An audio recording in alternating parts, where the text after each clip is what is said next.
ashhadu alla dhugaa dubbachuu fi guyyaan har'aa guyyaa ajaa'ibaa guyyaa addaati wanti adda isa godhu namni nuun yeroo dheeraadhaaf eegaa turree namni nuun yeroo kabajnuu fi jaallannu guyyaa har'aa gara ifa islaamummaa gara dhugaa islaamummaa maqaan sooshaal miidiyaa ishee sii jedhamuudhaan kan beekamu magaalaa Adaamaarraa dubbistee qorattee murteessitee gara kana dhuftee Yerocha sanatti Yesus dhufoo osoo hin taane duumessi kunniin gadi bubbu'aa dhumannee hundi keenya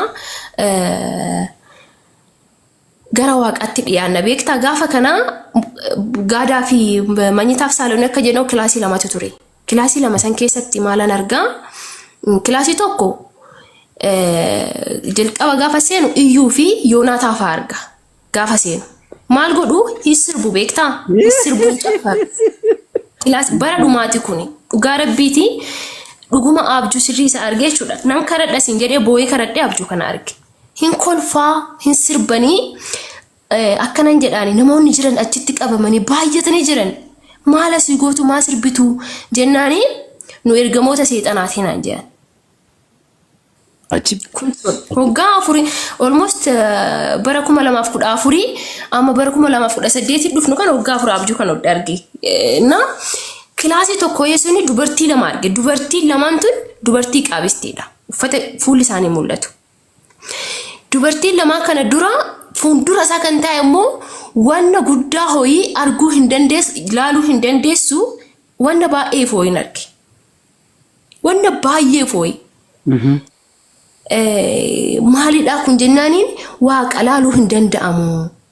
Maal gootarree asii jennaaniin nuyi warra karaa isaa hordofne naan jedhan warri qaabistii lamaan kunneen jechuudha. achi Abjuu kana kan arge hoggaa afurii har'aati. Na beekanii chaarchi keessatti nama akkamii akkan ture nama akkamitti kadhachaa akkan ture almost namoota baay'eedha hollolaa amantiidha hol mormaa wangeela baay'ee namoota baay'eedha hol mormaa hol arrabsaa amma ndoom dhiisee iyyuu siin jedheera baay'ee amantii dubbisee gaafa naagalu ndoom dhiisaa dhufee iyyuu inni jechuu barbaadu dubbisaatii waaqni guyyaa qabaa kara ifaatitti koottaa hundumti keessan waan illee guyyaa tokko nan dhufaa yoo rabbi jee isa kana siin qabu. Si garuu dhugaan si galeeraa dhugaan eenyu akka ta'e isa kam akka ta'e namni eenyu akka ta'e waaqni eenyu akka ta'e karaa dhugaan eenyu akka ta'e karaan jireenya maal akka ta'e dhugaa dubbachuudhaaf akkuma sila haasa'aa ture dubbachuuf osoo hin taane hubachuudhaaf waan baay'ee waan dubbisi natti fakkaata. Alhamdulillah dhugaan amma kana si galuunsaa waan salphaa miti. Ilmi namaa tokko caakkaa roobaa keessa dhaabate yookiin immoo dukkana caakkaa qabu keessa dhaabateetu qo'isuu ta'een ba'a yookiin immoo boran caakkaa kana keessa deemaan jedhu tokkoffaa caakkaadha hin sodaachisa dukkana hin sodaachisa rooba itti rooba hin tortorsa innaa nami kun nami caakkaa rooba dukkanaa keessa jiru kuni dafee ariifatee ba'ee bokkaa kana jalaas caakkaa kana keessaas bineensa kana jalaa baqatee ba'uudhaafis ta'ee akkasumallee dukkana sodaachisaa kana keessa waan nama nyaatu hedduu jira ba'uudhaaf ariifateetu fiiga malee suutedheen ba'a yookiin boran ba'a yookiin iftaanan ba'a yookiin takkan caakkaa kana dukkana kana rooba kana keessa ta'a jedheetu hin beellamatu. Innaa dhugaan kun ergasii galee gara dhugaa kanaatti deebi'uudhaaf dhufuudhaaf miti ati durayyuu dhugaa kanarratti dhalatte ilmi namaa gaafa dhalatu islaamummaarratti dhalata gara dhugaa kanaatti deebi'uudhaaf maaltu si rakkisa? Wantoota sirreessutu jira na sirreessaa waaqni jedhee nan dhufaa. Yaadi kee gaariidha dhugaa kee anillee akkasiin ture gaafan shaadaa qabachuudhaaf murteessu wantoota ani hin sirreessine hedduutu ture. Fakkeenyaaf hojii koo wajjin wal qabatee namoota walitti dhiyaadhu wajjin wal qabatee akkasumallee hiriyootaa fi hawaasummaa wajjin wal qabatee namoota sana bifa hin dhabneen gara islaamummaatti dhufa jedhee baay'ee yaadaa ture. Haa ta'u malee waan rabbi sirreesse malee waan namni sirreessuu danda'u tokkollee hin jiru. Gaafa ati gara islaamummaatti dhuftu dhimmoota keef jireenya keessattuu sirreessu osoo hin taane rabbitu sirreessa. Sababiin isaas ati karaa rabbii qabatteetta waan ta'eef. Ati karaa rabbii gaafa qabattu rabbi karaa kee sirreessa. Siigalee kaleessa hawaasummaa hedduutu ture. Hawaasummaa hedduun dhabee amma hawaasummaa amman qabu atiyyuun beektaa biyyuu ni beeka namuu ni beeka. So hawaasummaan sirreessa jedhee dhiphachaa ture sana rabbi ofii isaatii nama haaraa dhaloota haaraa naa kaasee hawaasummaa isa dur jiraadheen beena caalaan jiraachaa jiraan. Yoo baay'ate ji'a 5 wayi hanga ji'a 6dhaan gara amantii koo jalqabaatti deebi'uun koo ni beekta jedhee yaada. So dhimmoota kee faalota kee kan sirreessu si osoo hin taane rabbi isa si kalaqeessa si tolcheessa si uumedha. Isatti itti of kennaa jirtu isatti karaasaa qabachaa jirtudha.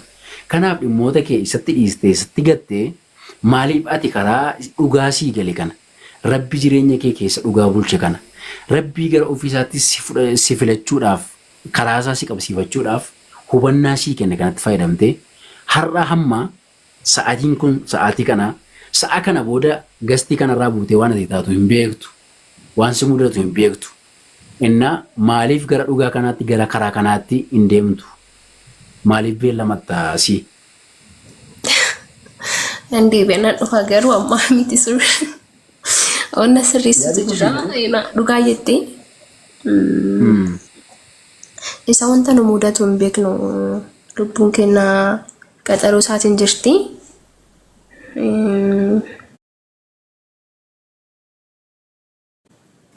Inaasofna abdi. Naagala baay'isuu yatti shaadaa qabattee jirta. Shaadaa qabattee jirta gaafa siin jedhu Yesuus ergamaa ta'uusaa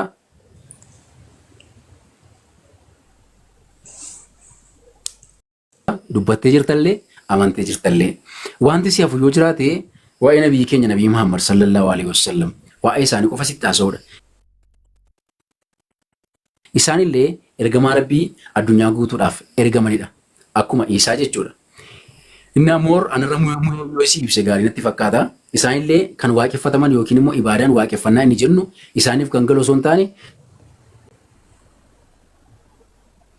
akkuma keenya ni salaatu, ni kadhatu, rabbiin ni galateeffatu. Akkuma keenya namadha. Ni nyaatu, ni dhugu, ni dhalatanii, ni jiraatanii, ni du'ani. Garuu rabbitu ergamaa godheetu isaaniin gara addunyaa kanaatti ergee isaanis immoo akkuma ergamoonni kan biraan turan Museen faa, Daawit faa, Abrahaam faa akkuma isaan turan taraan dhufee isaaniin qaqqabeetu dhaloota bara kana keessa jiraniif ergama isaa yookiin immoo dubbii isaa rabbii isaanitti nuu kenneetu karaa isaanii nu biraan ga'e. Malee isaaniif hin sagadamu, isaanii hin gabbaramu, isaan akka keenya namadha ni nyaatu, ni dhuguu, ni dadhabuu, ni rafuu, ni ka'u. So waa'ee isaanii qofaadha wanti si hafe. Ammallee waa'ee isaanii wanti koo dhageessee ta'e yaada. Wayii. Wanni beekta asii wanni sii galuu qabu tokko. Wallaahi alhamdulillahi rabbil alamin waan isa jaaru keessaa amantii addunyaa kanarra jiru guutuu walitti qabi ilaali. Wanni akka quraanaan jiru.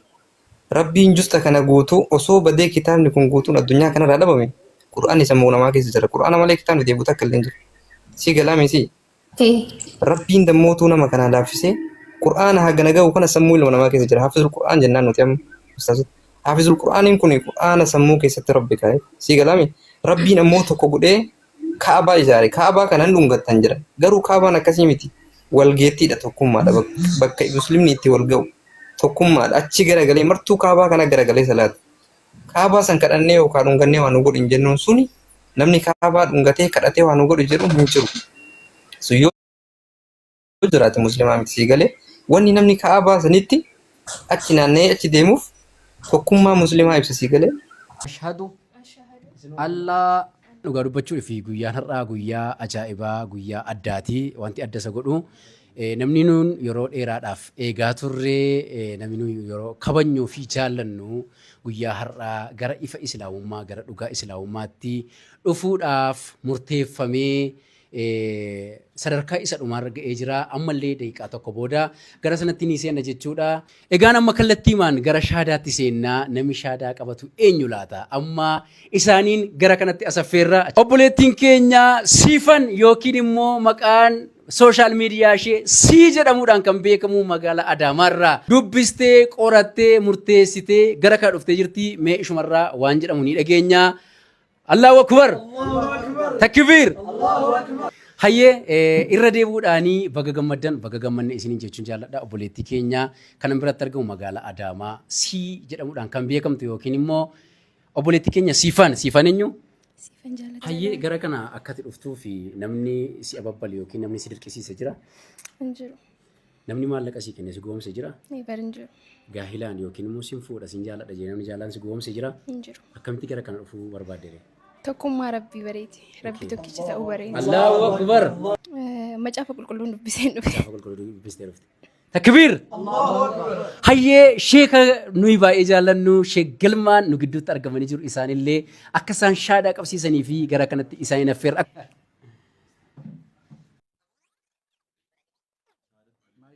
Ashhadu an laa ilaaha illa Allah wa ashhadu anna Muhammadan abduhu wa rasuluhu wa anna Isa abdullahi wa rasuluhu aljannatu haqqun والنار حق الله أكبر الله أكبر الله أكبر الله أكبر إسلام أمتي سنتي جرتي يجو إسلام من نوكنل نوجالته ورديت لكم الإسلام دينا نوجالته بر نوكنك إيه ربي أفما نوكنك إيه أفما نوجالته إسلام ماني فايا يوكين مو ميد أجنا وما تاساسنا ميد إكسدا كنت على وانا نجرم كابو الله أكبر الله أكبر